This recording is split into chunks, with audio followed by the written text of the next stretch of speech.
No fuss, no muss. It's Pressed Peanut Sweepings, the podcast with just the facts. Pressed Peanut Sweepings.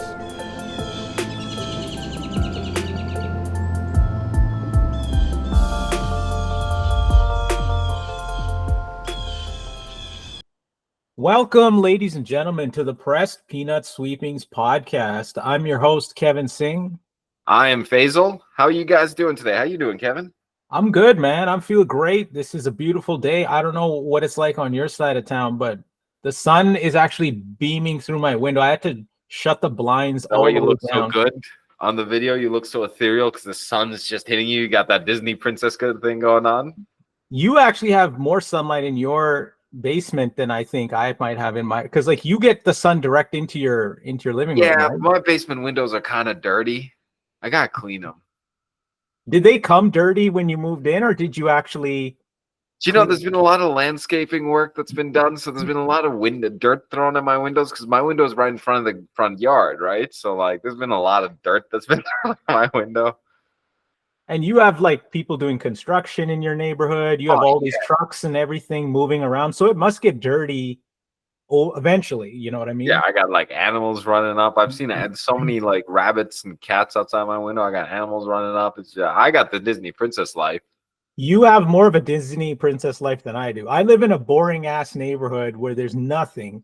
And your neighborhood is like, you have way more stuff going on just in your neighborhood block. I've never been to where you live. Now that I think about it, I don't know where you live. To be honest with you, man, I live so far away from you. It's hilarious. It's crazy when I think about all the times that I've been to your place, like driving. It's like literally I have to like pack for like a distance trip. Like I'm like, okay, I gotta make sure I have enough gas. I gotta make sure I have something to drink. a little snack in between. The drive to your place is brutal, man. Like when there's rush hour traffic on the White Mud Freeway, like I always keep it on a good day. Like if it's nice out, I can get to your place in like 20-25 minutes, right? But in the middle of winter, when I was coming to your place, literally there was when they like on the White Mud, because you know, like sometimes there's accidents or there's like just traffic backlog. 45 minutes sometimes. Yeah. And then I started packing like food for my like journey. I was like, I gotta have a bottle of water. I gotta have some just in case, because it's too long of a drive. I can't. You're sitting there. You're like, I wish I had a candy bar. I do. I keep bars in my the middle compartment because I'm like, it's like being on the Oregon Trail. It's like you have to prepare for this. And we live in the same city. To Buffalo. Yeah, I can't even get to your place. I don't drive, first of all, but I gotta fix that this year. But I don't drive, so I'd have to walk to your place. So like, it'd just take me. I'd have to pack like a whole backpack of like provisions. You did the smart thing. You just never got a license, so now you have the perfect excuse to not have to. People drive. gotta come to me, man. I have to come to you, and I have to prepare for my journey to the West End. Like I have to make sure I got enough supplies in the car. Because I was like, this is stupid. Why? How are we in the same town? And like, and you know what bothers me is like, I lived in Edmonton my whole life, right? So yeah. I remember when you could drive from South Side to West End to North, like downtown, anywhere. It'd take you like 15, 20 minutes. Like there was nobody on the roads. Like you could just drive. It was nice. Maybe like the worst days of like winter where there's so much snow, like, okay, that was bad. Now it's like there's so many people living here. I don't know where they came from. It's like it's always congested. And everything's building out, right? So like more people are driving in. Exactly. So you have all these people coming from the suburbs into the city, and then you have all these people who are leaving the city to go back to the suburbs. Yep. And I'm trying to drive to your place. You're and just riding the tide.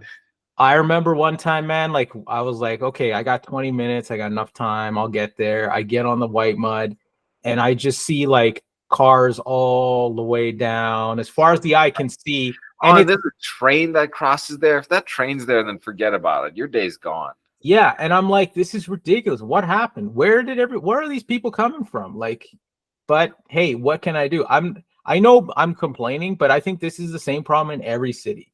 I think That's We were fair. just The more suburbs you get inside of a city, the more this is going to happen. the They just more need to become their own cities. you could literally divide Edmonton into two cities. Like I think it's big enough. We could be two cities. What do you think? I think so. I think you could. I think every year we'd get the mayor of each city to fight. Like every year we could figure out who's the best, like Edmonton West, Edmonton South. Yeah, I like that.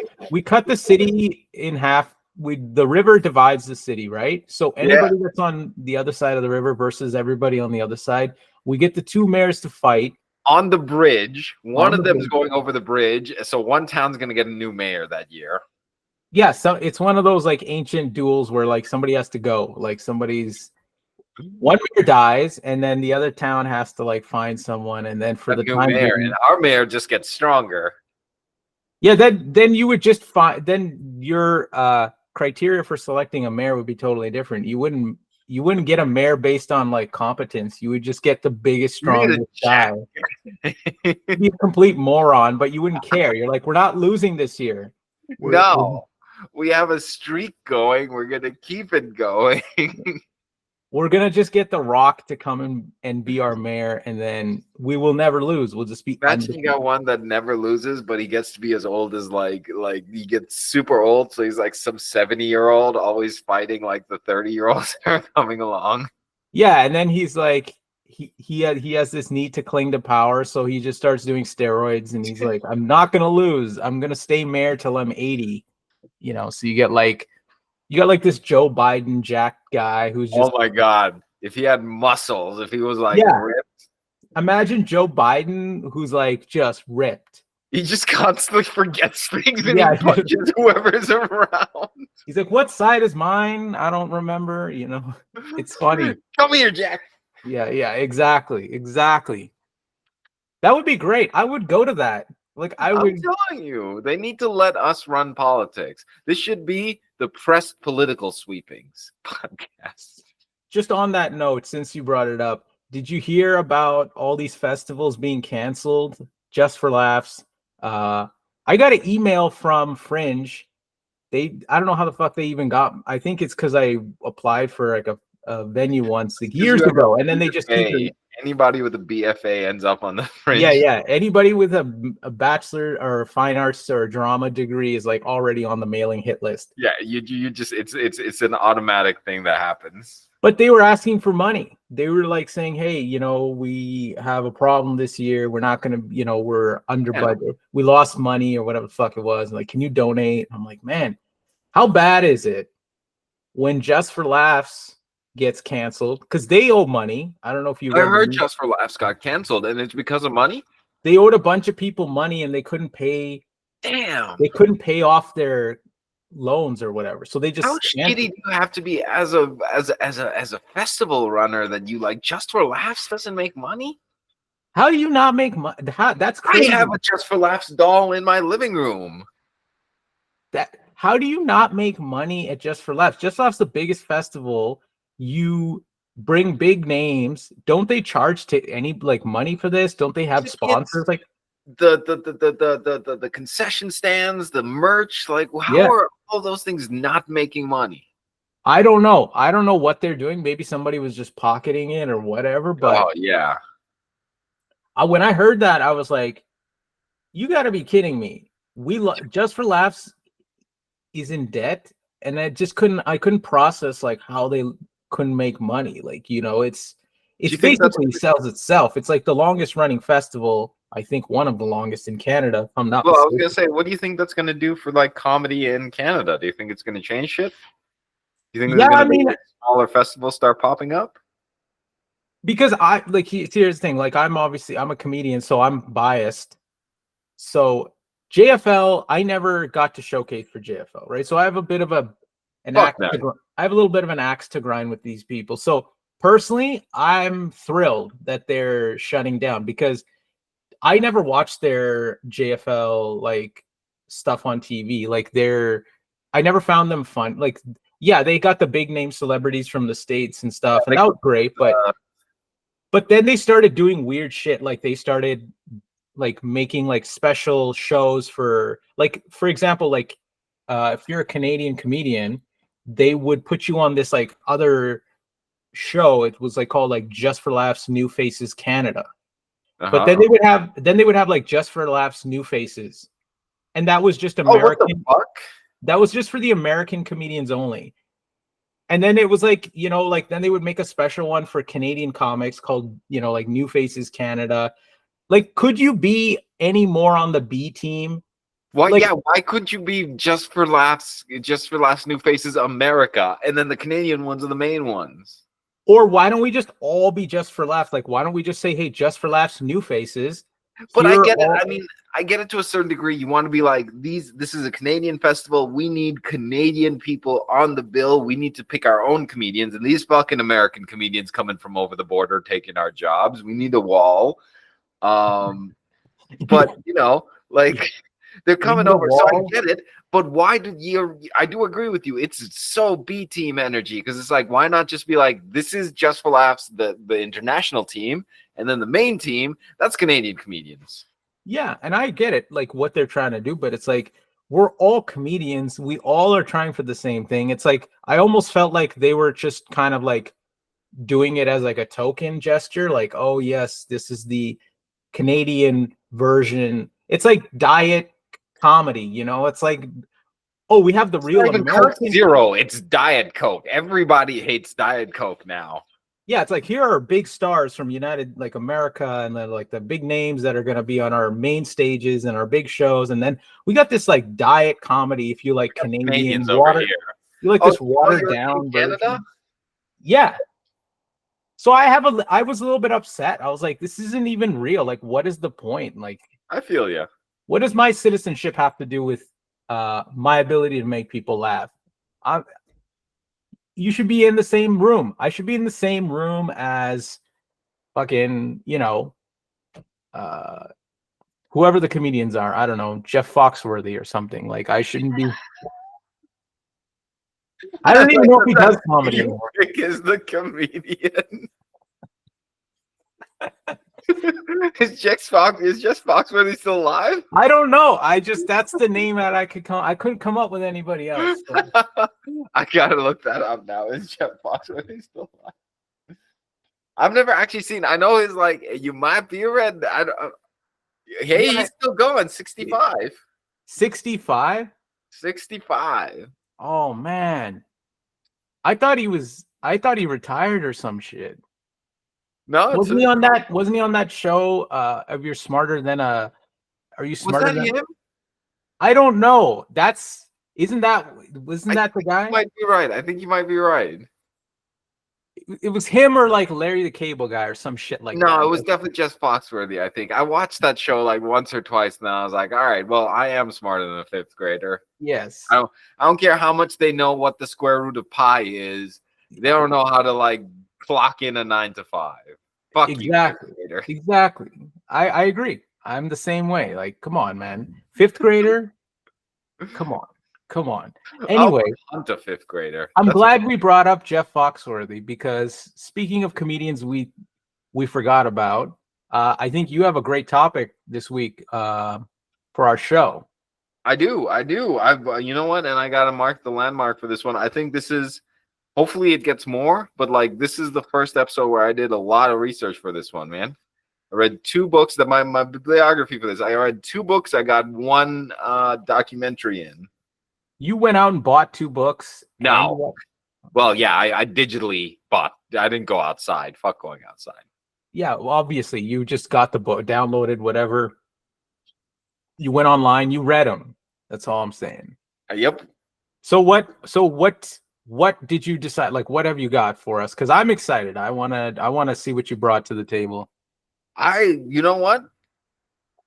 I'm not going to reveal the topic. Well, I mean, if you're listening, you know the fucking topic. It's in the fucking title. I'm not going to reveal to you, Kevin, the topic.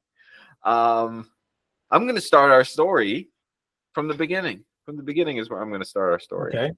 1906, dawn of the century. We start with a lady, Sally Marr. Sally Marr is born in 1906 in Jamaica, Queens. This is a New York story. Now Sally Marr, unremarkable life, living out her life. 1923, she turns 17. She gets married to a man. I forget his whole name, but his name was Schneider. So she becomes Sally Schneider. And in 1925, Lenny Schneider is born. Lenny Schneider, right at the beginning of the Great Depression, too. Later, he would change his name to Lenny Bruce, famous comedian. But you know what? Sally Marr is also like a very famous comedian. Have you ever heard have you ever heard of Sally Marr? No, I've never heard of Sally Marr. Let me get into this because like I didn't realize how much of a big influence she was. But like, so Lenny's born in 1925. This is the beginning of the Great Depression, so times are tough. They didn't grow up with a lot of food, a lot of anything, but you know what? He seems to grow up with a sense of empathy. He talks a lot in his book specifically. He talks about how he felt. It's funny as fuck. He's like, I didn't even want to swat a fly. They say flies spread around disease, but I never wanted to hit one. My cousin, she also spreads around disease. Nobody ever wanted to hit her. This is what he said In his book. Oh my goodness. So like, but he's growing up with a lot of empathy, and like it feels like through the book, through reading his own words, he grows up with a real sense of like the rules that people live by aren't right. Like they say these are the rules. Like you hit a fly because it spreads disease, but other people spread disease, you don't hit them. So like he grows up with this idea of like the rules that we're living by aren't right now. So how old is he? How old is he right now? It's what did you say? It was 19? Like so he was 7 when he's thinking about the fly thing. I think his parents divorce when he's 8. Okay. So he's really close with his mother and his grandmother because he's living with them for a little while. His mother was a waitress, and his dad worked and went to school at night. So I mean, he's never seeing his dad. His dad is like out. He's working during the daytime. He's going to school at night. He's never seen this fucking kid. Instead, he's raised by his mother and his grandmother for the most part. And he's really close with them. Like through the whole book, all he does is talk about his grandmother. It's funny. Like he's about as like New York Jewish as you can get. They don't have a lot of extravagance. They don't have a lot of stuff. And then like he talks about how his dad would always make him afraid of being in debt, of needing some, like his dad would always be like, you can ask me for anything. Just don't like get into debt with anything. But he also like would be afraid of asking his dad for something because that means he would have to be in debt with his dad. So like he decides instead what he wants to do is he's going to start stealing to avoid asking for things. So because of his dad? Yeah, so he's just like, fuck it, I'm gonna start stealing from like the shops, and like he's like stealing soda bottles and trying to return them for change and shit. Like he's just basically just like it's the same logic he uses throughout his whole life. I don't want to do this the direct way, but I bet you I can steal it. Okay. He grows up with like. So in 1933, his parents divorce, and he lives with his dad for a bit. He gets caught stealing, and then his dad like gets all upset and mad at him. So they're like kind of like they're at each other a lot. Yeah. His dad, he has a whole section in his book about when his dad walks in on him jerking off. Like it's Wait a minute. His dad walked in on him jerking off? Apparently. That's crazy. I don't even know I'd have to like. Well, then it's telling that at 16 he runs away. I feel like as soon as that happened, I would run away. I'm like, I can't look you in the eye anymore. We're done here. Oh, you mean like he ran away because his dad walked in on him jerking off? I don't know if it's because, but like, I mean, if that contributed, it contributed to the. I feel like it contributed to the running away. That's a good idea, though. You can't blame him. You walk in on your kid, he makes eye contact with you, you're looking at him, he's doing his. One of you have to leave. One of you has to leave. I mean, because after that, like, it's never going to be the same. Like, no, it's awkward. It's weird. You got to eat in front of this person, and you know where their hands have been. I'm not eating any food you made. I know where your fucking hands have been. You're like, hey, how come the lotion's always empty? Why is this? It's just new ways to start fights with your roommate. Like, I can't have any lotion in this house. You.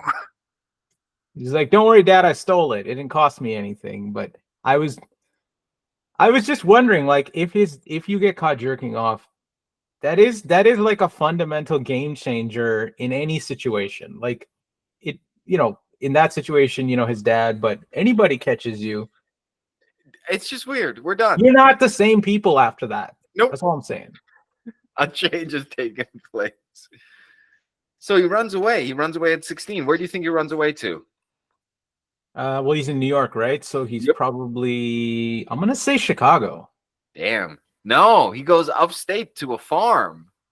Oh, He goes to work on a farm.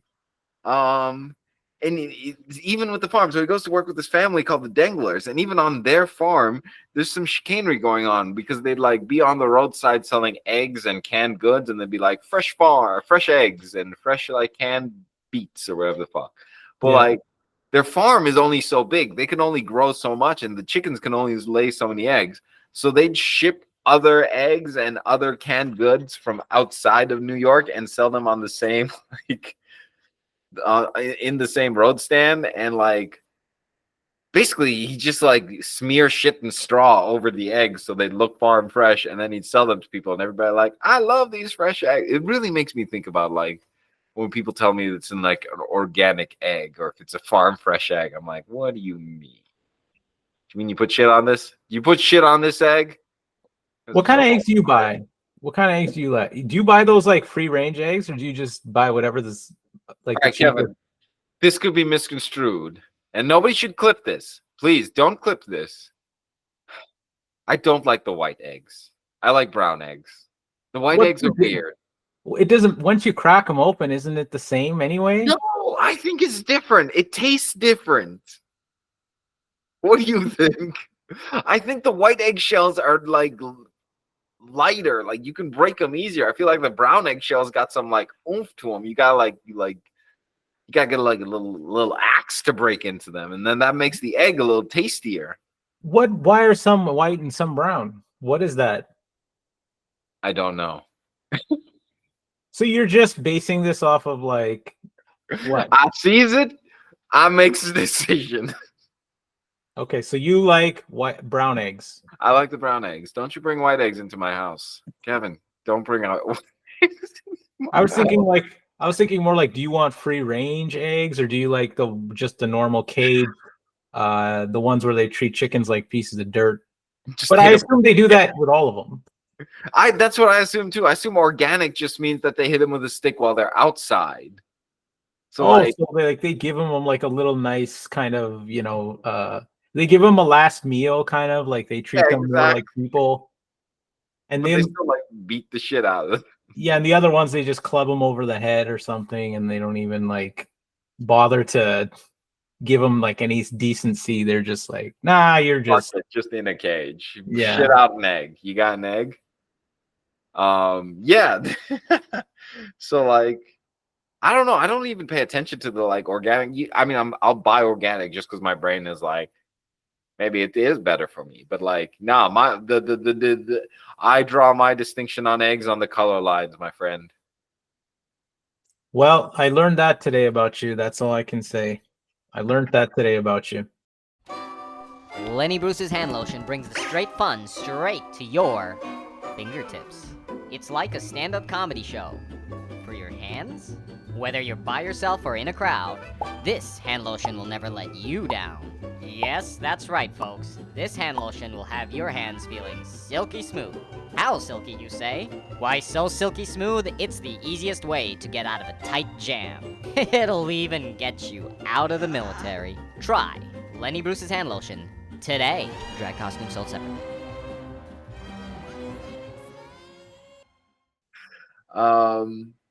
Yeah, so you know what though? 1936, I think, around this time. A little something's happening over in Europe. 1940. Oh, right, yeah, 1941. time for our boys to get involved in World War II. And Right. Lenny is like chomping at the bit. He's really excited to go.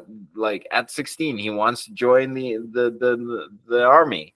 And at 17, he does it. He joins. He gets put on. I think it's funny that he gets put on the USS Brooklyn.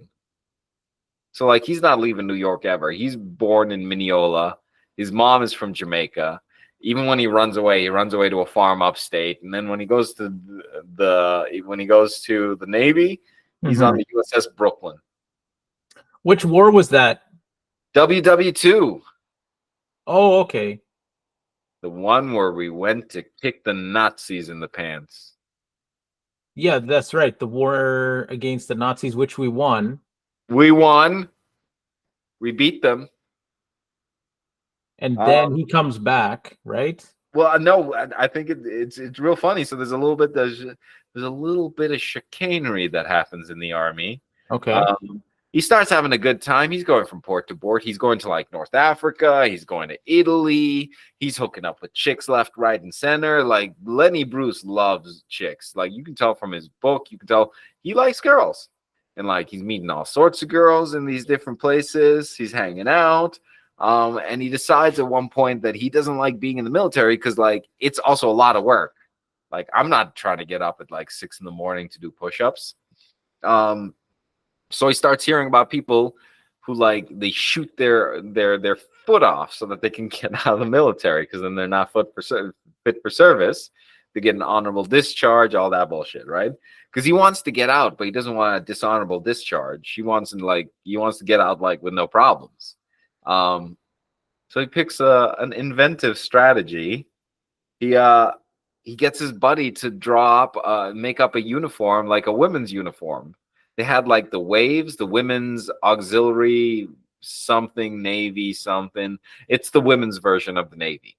And he gets a uniform made for that, and he starts cross-dressing on the ship. And like he's in drag? He's in drag. Oh my God, I had no idea about this at all. He gets kicked out of military because he's dressing in drag. Now, do you think he did that on purpose to get out of it? Yeah, that's exactly what he did. He basically was like on drag. They put him on trial, and he's like, "I'm not gay. I like chicks. I just like wearing women's clothing." So they throw him out because he's gay. They're like, "This guy's gay. We're throwing him out." Because back then you could do that in the military. I guess you could just be like, "Well, not you." But then the Red Cross hears about it, and they're like, "This is a violation of this guy's rights," and they like fight the case.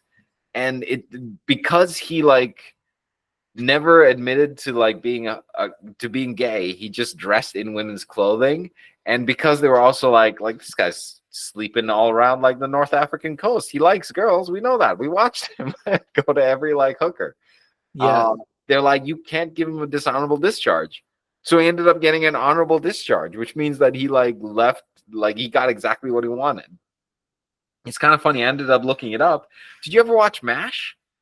Yes, but not like the whole. I just You watched remember like, Klinger? the odd few episodes. You remember Klinger? Yeah. The guy who dressed in women's clothing? Yeah. That's basically based off of this. Is it? Yeah. No, I went and read out. I did some extra reading, and it was like, yeah, we based it on like Lenny Bruce's story. Oh man, I see. I didn't know that. I just thought that guy on the show was just gay. No, well, I mean, I think I haven't watched MASH in years, but I remember specifically the joke was that he wasn't gay. He just would show up in fancy like dresses and shit all the time. That MASH is set in what, Korea or Vietnam? Vietnam. Okay. I think. You know what? I think there was a movie that was set in Korea, and then like a series that was set in Vietnam. Oh, okay. So he gets out. And he gets an honorable discharge. What do you think? What do you think he does? The first thing he does when he leaves? When he leaves the military? I don't know. He probably goes out drinking, partying, maybe. I don't know. He goes back to the farm. Oh, he goes back to the farm? He really liked these people. He was only there for like a year and a half, 2 years.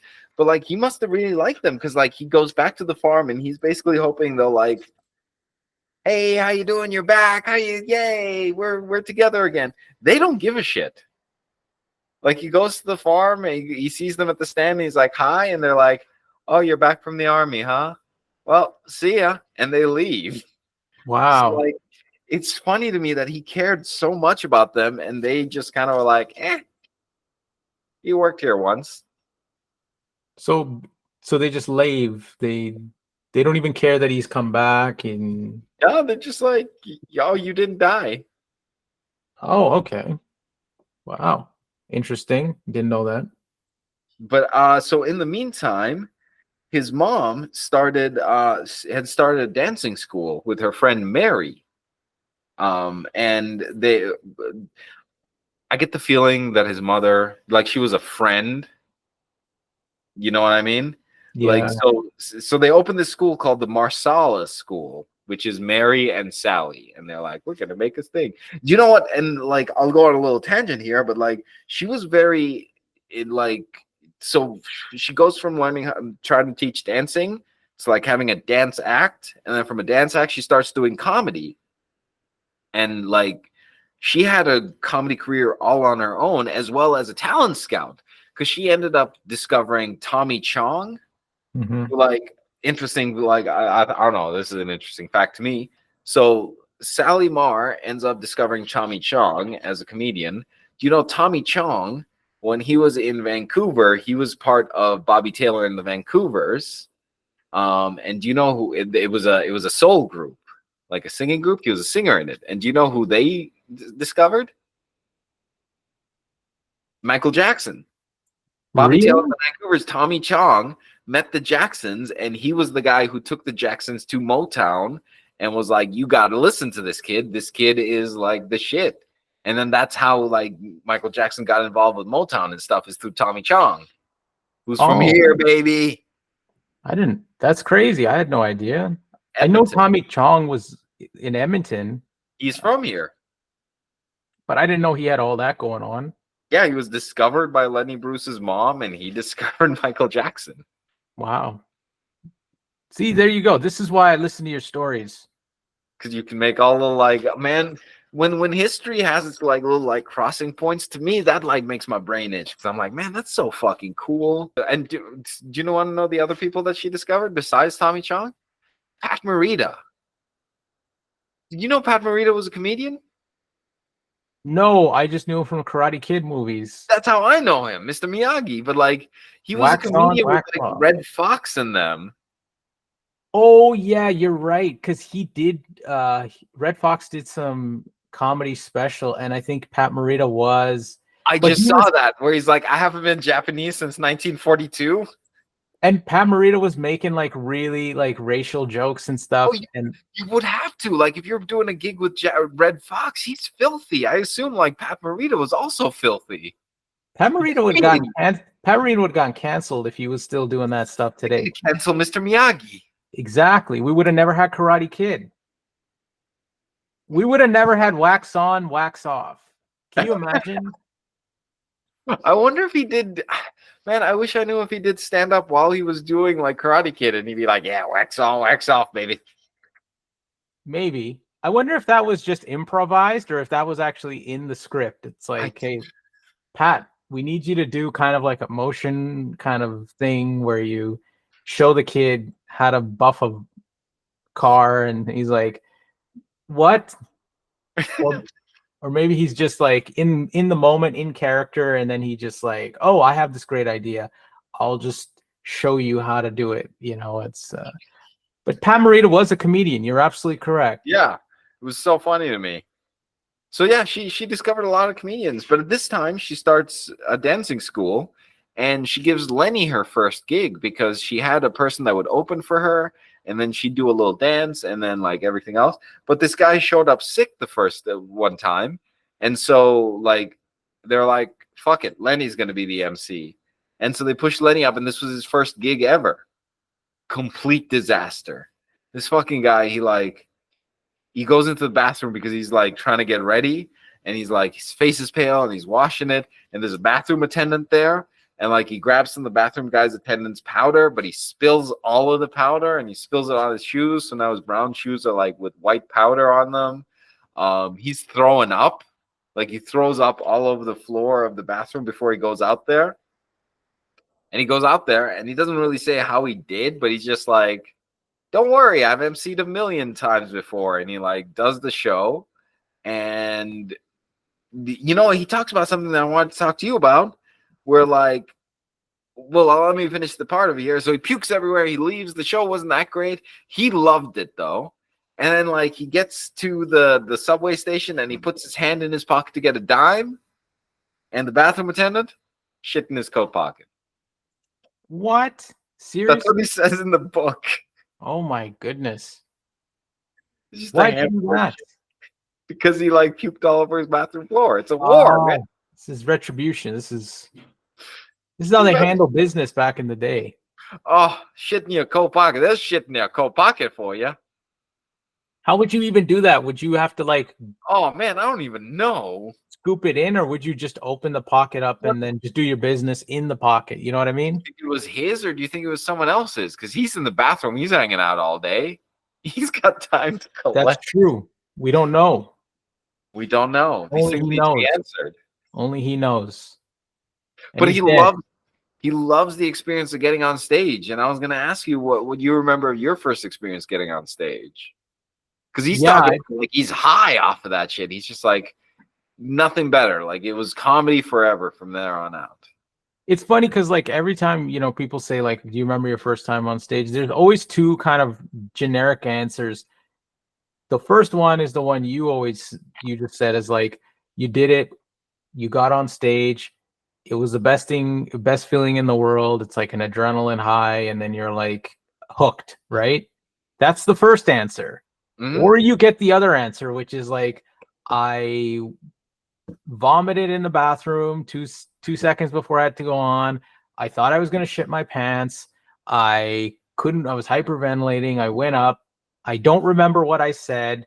And then I got off like, I didn't even do my time. I just got off and went back and sat down. And I just was glad I didn't like humiliate myself. Those are your two options when it comes to like first time experience. So I'm saying Lenny probably had the first one, which was like the, euphoric kind of. Mine was the second. Mine was like, don't shit your pants. Don't look like an idiot. Just the fear was just strong. But you know what's funny is like, once you do that, once you get over the first, then they just get less. Like you'll have bad ones, but nothing like that first time. Good, or whether you have option A or option B, you always remember the first one. That's kind of fair. I think I'm still like too jacked. Like the adrenaline, I don't feel anything when I got on stage. I get on stage, I get off stage. Like I've yet to like bomb or kill because I just don't notice what the fuck's going on. Like I'm just still in that like adrenaline rush. I was there for your first, I think. Yeah, you definitely were, because it was definitely at the factory. I was hosting, I think, and I think I just brought you on to do like a couple minutes or something. I think it was like a show where we were and then you went up and you did like a couple of minutes, and people were like, oh, okay, this wasn't bad. And then I think that was nice because there's no pressure. It's kind of chill. The audience isn't too huge. It's like 7, 8 people, 10 people. Like it's not too bad.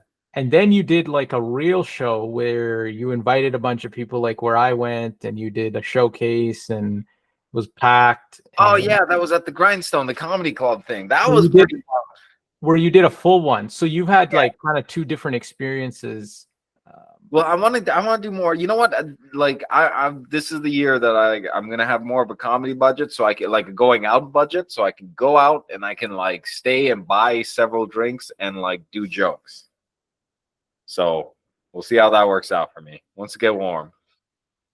You don't have to drink though.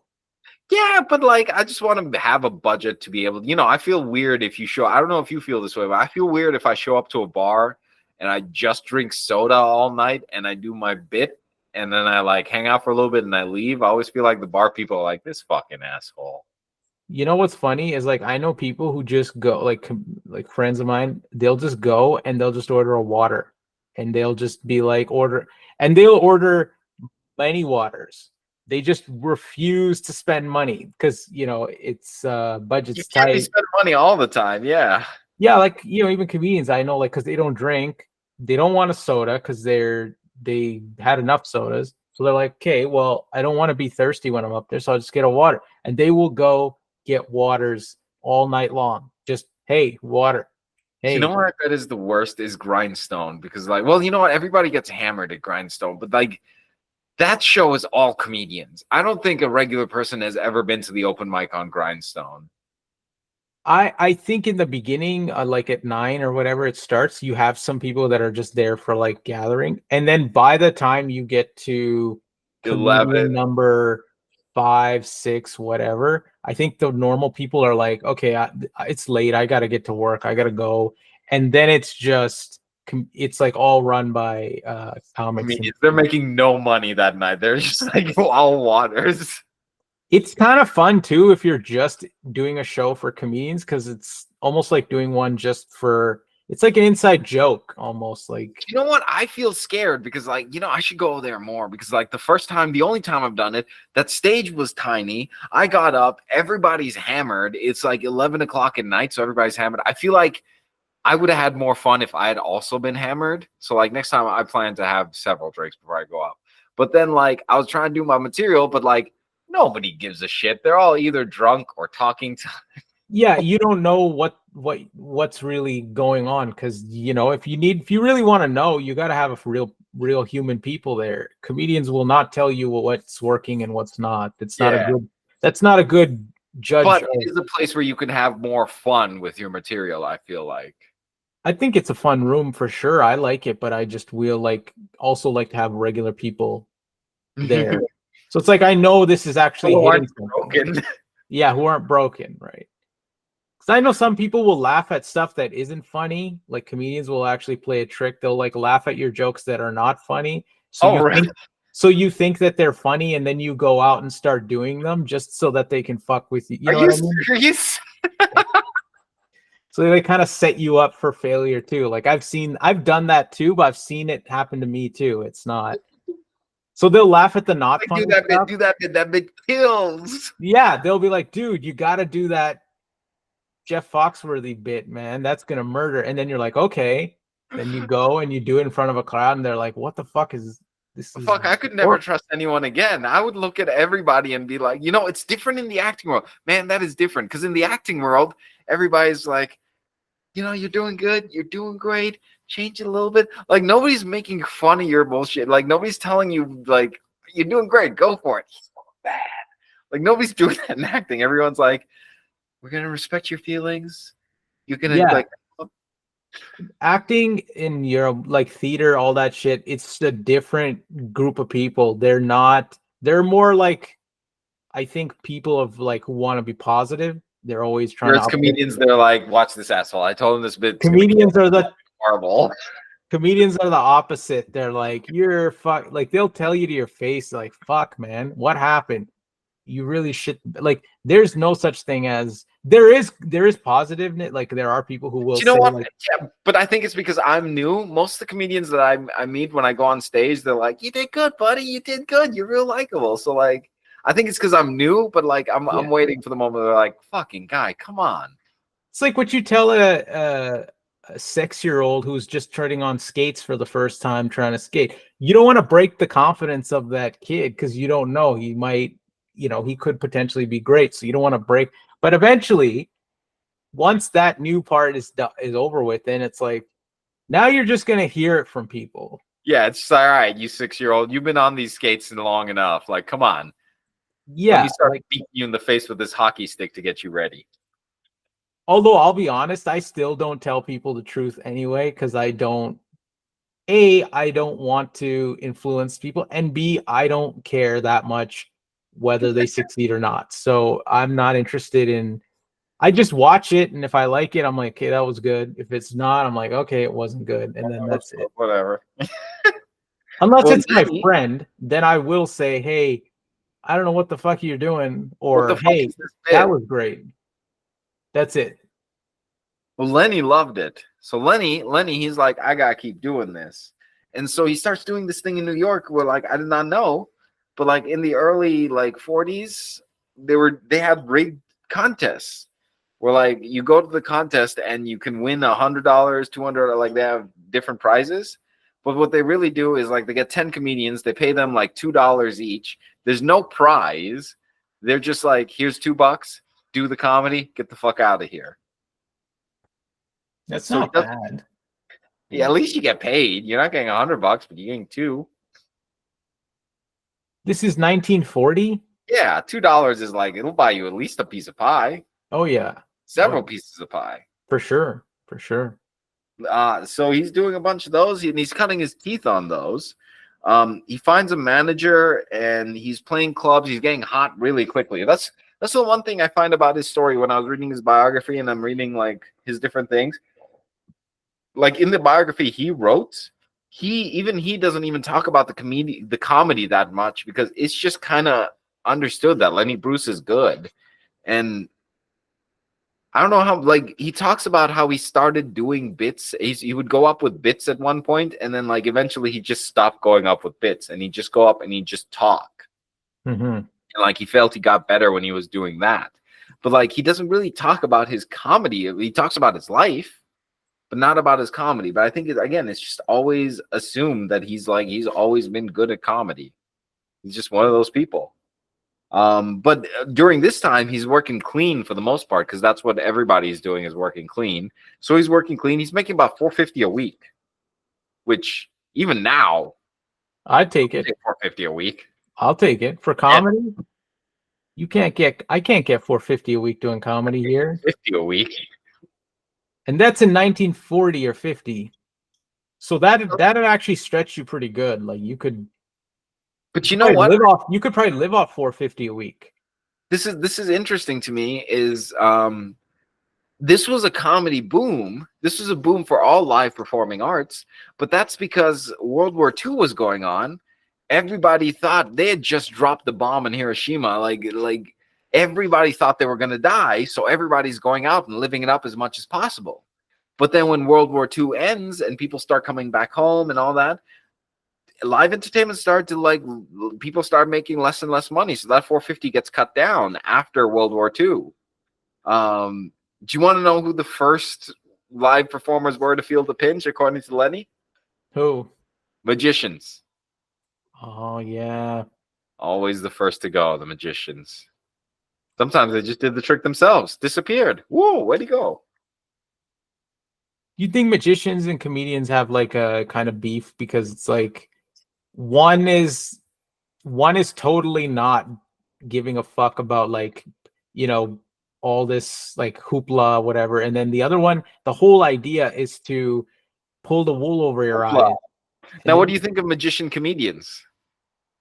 I don't know because I don't really know any, but I've seen magician comedians, and I always feel like the magician comedians are always better at the magic, and the comedy is just like the kind of extra little icing that they have to kind of give themselves that edge. But it's hard because your job is to make people kind of like distracted, kind of like mysterious effect.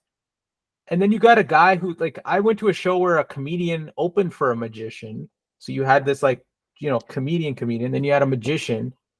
The comedian goes up and just talks about, like, masturbating for, like, 10 minutes. Like, he's just talking, like, just whatever. Like, he doesn't give a shit. He's dressed horribly. He's, like, dressed like the way I'm dressed, right? Like, ball cap. He's got, like, a t-shirt. He's there to make the magician look good, basically. Yeah, he's got like a shirt with like holes, got like a mustard stain. He's like talking about jerking off.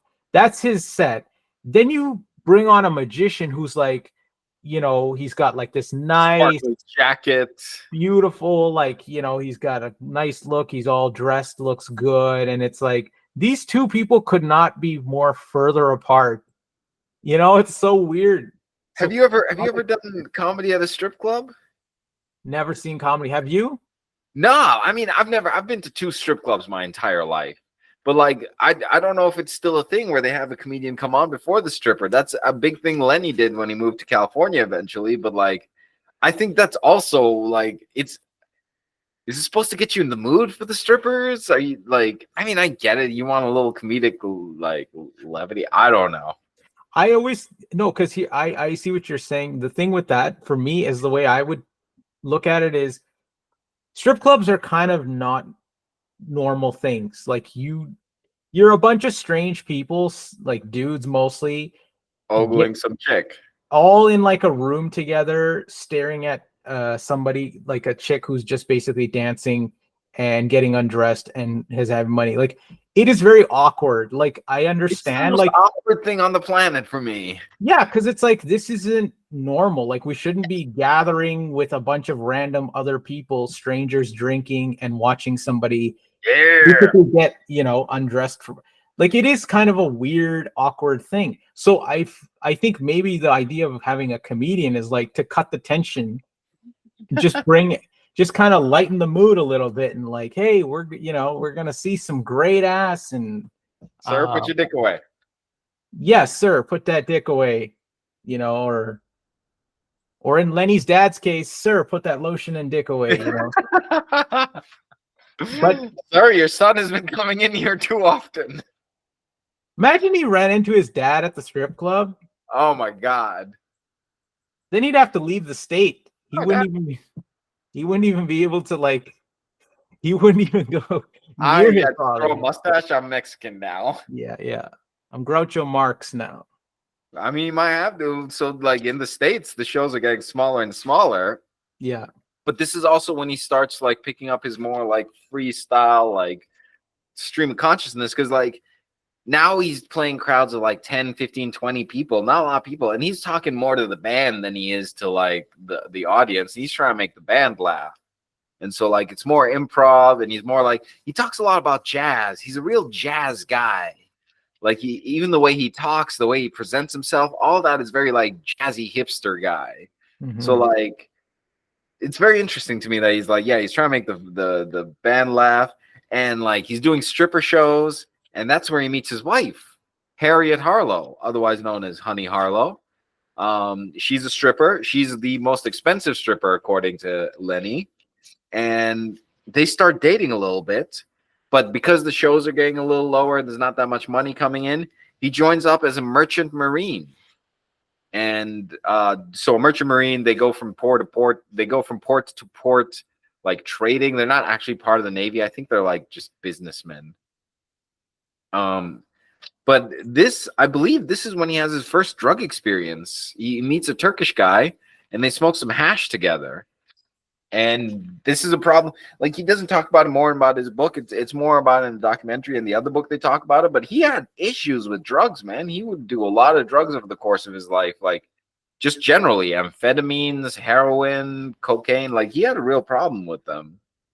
But I think it's just one of those guys that like just is always doing something, always has something hanging around. If he had lived long enough, he would have been doing acid or mushrooms and that shit. Like he's just always has like something around.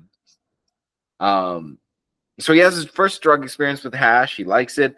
He comes back to the States and he marries with Honey in 1951. They get married. They move to Florida where they got to figure out how to make some money. And he comes up with this brilliant idea. He's like, I'm going to become a fake priest. So he goes to a monastery and he steals some like priest garments and some collars and some books and shit. And then he starts going from door to door in the neighborhood, raising money for like lepers in Africa. He says specifically lepers in Africa, but he's just keeping the money for himself. This motherfucker, before he gets arrested, he made like $8 grand. Oh my God. That he was just going to keep for himself. And like, he's Jewish. He's like very Jewish and very New York, but he's also like putting on a Catholic priest uniform and going from place to place asking for money. Can you imagine? This guy shows up and he's like, hey, they want the lepers. They want the money. You got to give them the money. Yeah, that's so weird. I didn't know he did that. It just seems like such a clash of like things. So the cops arrest him. They tell him he can't do that anymore. So he's like, all right, fine. And then, but I don't think he really planned to give it up. what ended up happening is him and Honey Harlow, they get into a car crash in 1954. They're like get hit by a car and they get thrown from outside their car. This is a car he bought with that money that he like got from making false donations and stuff like that. They buy a Cadillac, it gets hit, they get thrown from the car. He's talking about like he's holding his wife's intestines because like her stomach is split open. He makes out okay. He's got like a fractured skull, but nothing crazy. And they got to go to a hospital. They got a slow recovery. They eventually recover and they move to California because it's to live with his father on a chicken farm. Because I guess his father was like, "Fuck it, I'm moving to California and raising chickens." Wow. Yeah, like that's a lot that happened all at one point. You think he had chickens grow white eggs or brown eggs? I'm just fucking with you, White man. eggs. I'm Those just fucking messing with white eggs. Get them out of here. Get them out of here. Yeah, he's probably going for the white eggs. When you told me at the beginning that Sally Schneider was born in Jamaica, Queens, and she had a son, you know what who I was thinking you were gonna say who was her son? Rob Schneider. No, he's Filipino. Rob Schneider's Filipino? You didn't know that? He's Filipino. I thought he was Jewish, like regular. Nah, he's Jewish. like part Filipino, part Jewish, I think, but he's definitely Filipino. Do you ever watch 50 First Dates? Is that where he plays like the Asian like priest? I don't know, but isn't there that one movie with him and Adam Sandler where he's like, "You can do it"? Oh yeah, I think that was it. Like That's all I forget. I forget what movie it was, but that's all I remember from. fucking Rob Schneider. Wasn't he in every Adam Sandler movie from like? They're friends. He was in Billy Madison. Was he in Happy Gilmore? I don't know. I think so.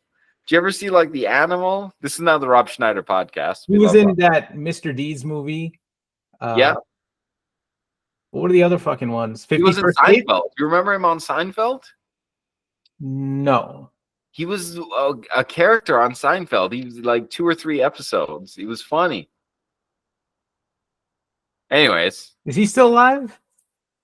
Rob Schneider? Oh, yeah. I'm pretty sure he's still alive. I think he's like turned into one of those anti-vax guys, which is sad. Yeah. Like, fucking Rob. Come on.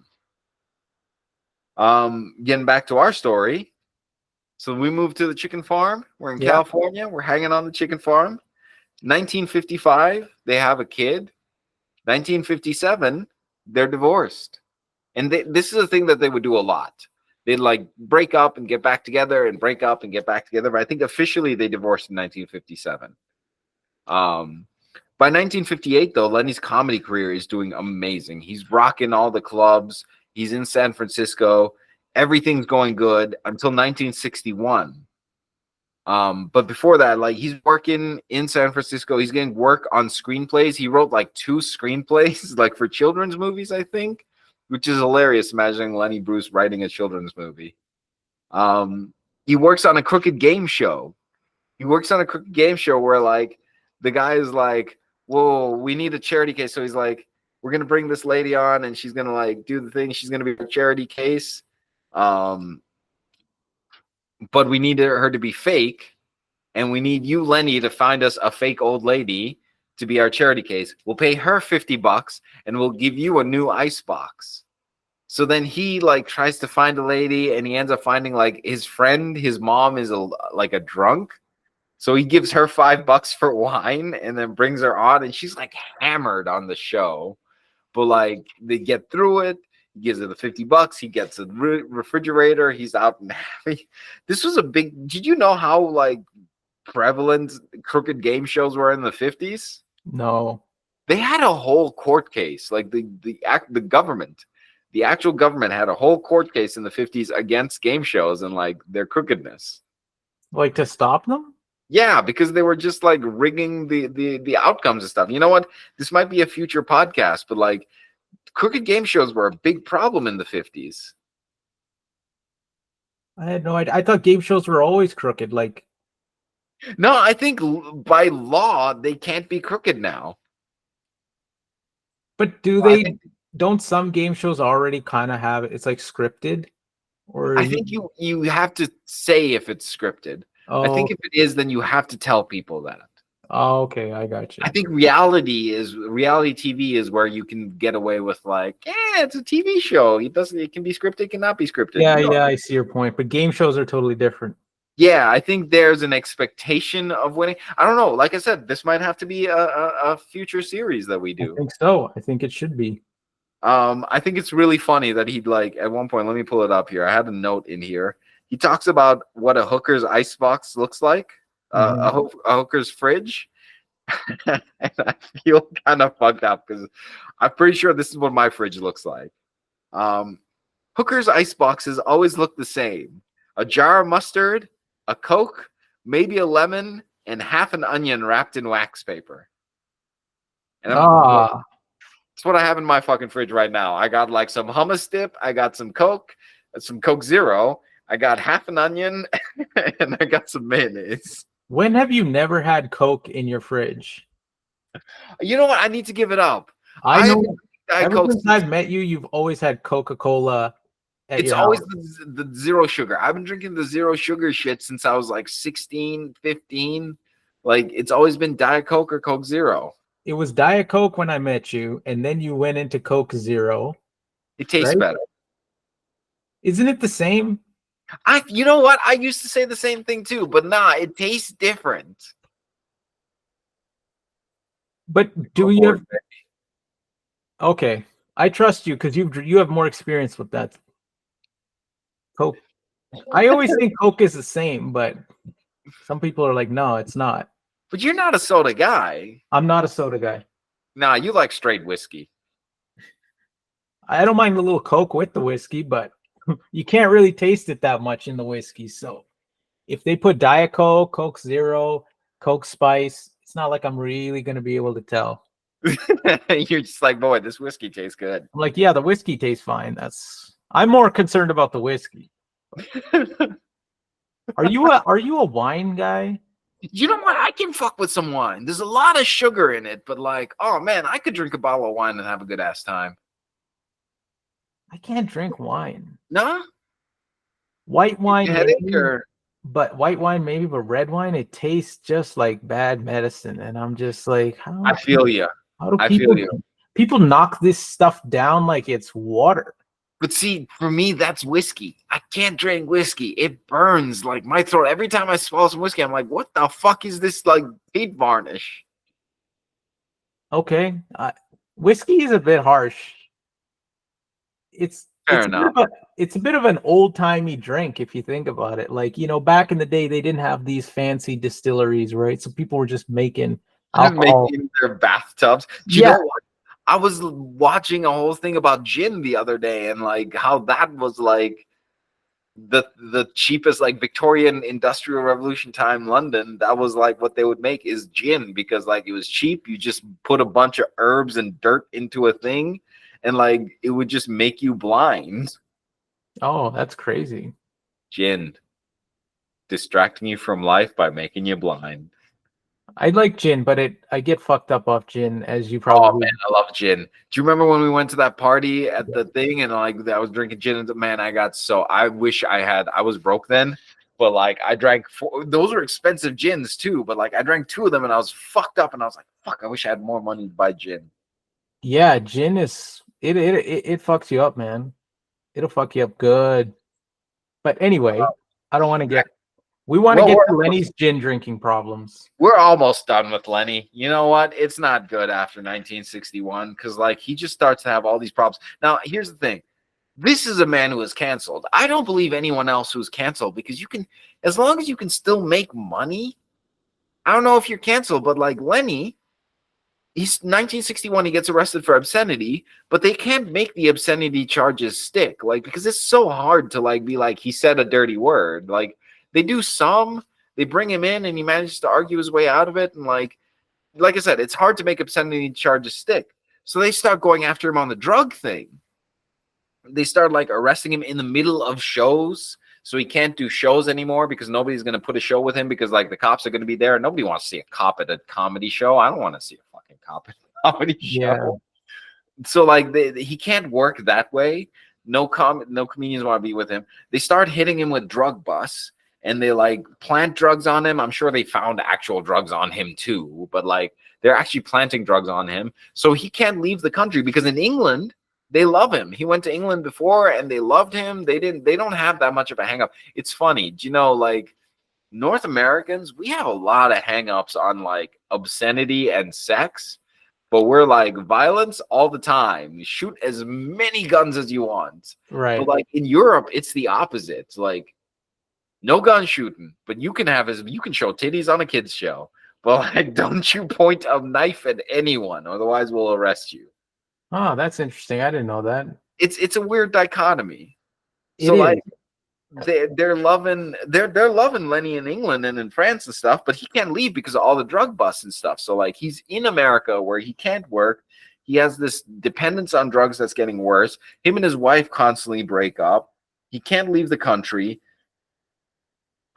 64, he goes to jail for a couple of months for obscenity while he's awaiting trial. They arrest him and they keep him in jail for 3 months while he's awaiting trial. And he gets out, and that kind of fucked him off like he's done by 66. He passes away from an overdose, an amphetamine overdose, if I'm thinking correctly. 66 at 41, he's out. And he leaves behind a legacy, though, of like the dirty community. He leaves behind like George Carlin came after him, Red Fox, who we were talking about. All these guys come after. He was one of the, like, everybody was dirty before. Like, he's the guy who like made dirty cool, I guess. Oh, okay. Like, he's the guy who was like doing it in an intellectual way. And like he thinks, and like I don't fully disagree with him, but he thinks it's because he started going after like the religious figures in the church. He started making fun of those guys that they started like trying to fuck with him. So he got arrested for that? He got arrested for like, well, you know, back in the day, the first time he got arrested for saying cocksucker on stage. Really? Can you imagine? You could get arrested for that? You could say that in public because of Lenny. You can say that in public now because like he pushed that to where like it is where it is now. But can you imagine you couldn't say that on stage in public? That counts as obscenity. That would be the same as you showing a porno movie in public. So he got arrested in San Francisco for saying cocksucker. It's ironic that they would say it would be in San Francisco because San Francisco's the gay capital. I don't know if it's in San Francisco. I think it's in New York, but like it would be ironic if it was. But I mean, New York loves a cocksucker. I've never been to New York, but I assume if I did not get called a cocksucker once in New York, I would be sad. Yeah, it's kind of like a badge. I don't know, but don't say it on stage, you get arrested. That's crazy, man. Hard to imagine that today, but right, hard to imagine like you being able to get up on stage and not like man, I don't know if we like, obviously there's limitations on speech that exist in different ways, but like, man, I can't imagine limitations on speech in that way. I can't imagine not being able to get on the internet and talk about doing coke for like an hour and a half. Yeah. Like, can you imagine we'd get arrested like if we lived in that day and age? For episode 2 of the Press Peanut Sweepings podcast, greatest podcast on the world. Listen to it now. Listen to it always. Don't stop listening. Hit that like, subscribe button. Fuck yeah. I keep forgetting that part on because if I make a YouTube, I never say that. Please like me. Show me you like me by clicking a button, baby. Click the bell in right up here. Is it up here or is it down there? Oh, you know what? We should do this. We should coordinate this now, huh? Let's do it. I think it's subscribe is here and the bell is here. Subscribe here and get notified up here. Whatever. I don't even. You know what I would like? Subscription righty. You know what I would like somebody, just one person on YouTube to say is like, look, I just make the fucking videos. If you don't want to subscribe, don't fucking subscribe. If you don't want to like it, don't fucking like it. I don't care. I just had to make it, watch it, and then just go back to your life. Video now. Yeah, just go back to your life. I don't really care if you like or subscribe. Not everything is about liking and subscribing. Sometimes you should just be able to watch shit and then just move on with your day. Listen, I just want one person to say that. You know what? I want the. If you don't call me a cocksucker in the comments, are you really a fan? I don't think you are. Get in those comments. Yeah, put all your profanities in the comments below. That's what I want to hear. I want to hear how bad you want us to talk about this. So I love it. Cocksucker all day. Take it. Do you want to end it on that note? I think that's it. Are we done? Did anything happen to Lenny afterward? His mom died at 90, at 80 years old in the 90s. But other than that, nothing crazy. Like, he left behind his legacy. His mom discovered a bunch of comedians. His mom discovered Sam Kinison. Yeah. He died in 1966. Yep. He didn't. Did he do a movie? No. They did a documentary about him. I don't know if there's ever been a movie about Lenny Bruce. I thought there was a movie on Lenny. Who would play Lenny? Ooh, that's a great question. Dustin Hoffman did a biographical drama called Lenny in 1974. Oh, damn. I got to watch that. I've never seen that. And he was nominated for Academy Award for that role. So, damn. There you go. If should the mood strike you, you have go watch Lenny. And Dustin Hoffman's a pretty good actor like that. He probably would have killed that. Yeah, I bet you he did. He sounds like Lenny Bruce a little bit too. When I think of Lenny, I think of like George Carlin, because I think the two kind of almost mirrored each other. I think George Carlin came up on the shoulders of Lenny, I would say. Because they're both from New York. Both started out. Oh, I lost you there. Oh, you lost? Okay. I was just going to say both guys had like similar trajectories. That's all I was going to say. So maybe one of these days we'll have to talk about that. But for now, I think it's fair to say that Lenny Bruce had a pretty interesting life. And I think a lot of what we get away with today is because of him. So, I mean, if sometimes people like that, you got to just you got to look back and be at least thankful for the fact that somebody, because had he not done that, I don't think we couldn't have gone we wouldn't have had this fucking podcast. Yeah, we definitely couldn't say cocksucker on it 5 times. Or all the other bad things. Or all the other bad things we say on it. But look, great job. Thanks for the great story. Always look forward to the topics. And I'm excited about the next one. So, I mean, when we do this again, it's going to be rocking and rolling. I'm excited to see what you bring. Do you have anything else you want to mention or anything people should know? Fucking subscribe to the podcast, subscribe to the channel. We're on Google Pod, we're on Apple Podcasts. Just like fucking listen to us. Are we on Apple Podcasts? We are on Apple Podcasts. Oh my God. We're out here, baby. Pressed Peanut Sweepings, man. You gotta check it out. Take it easy, folks. See you later. Bye-bye.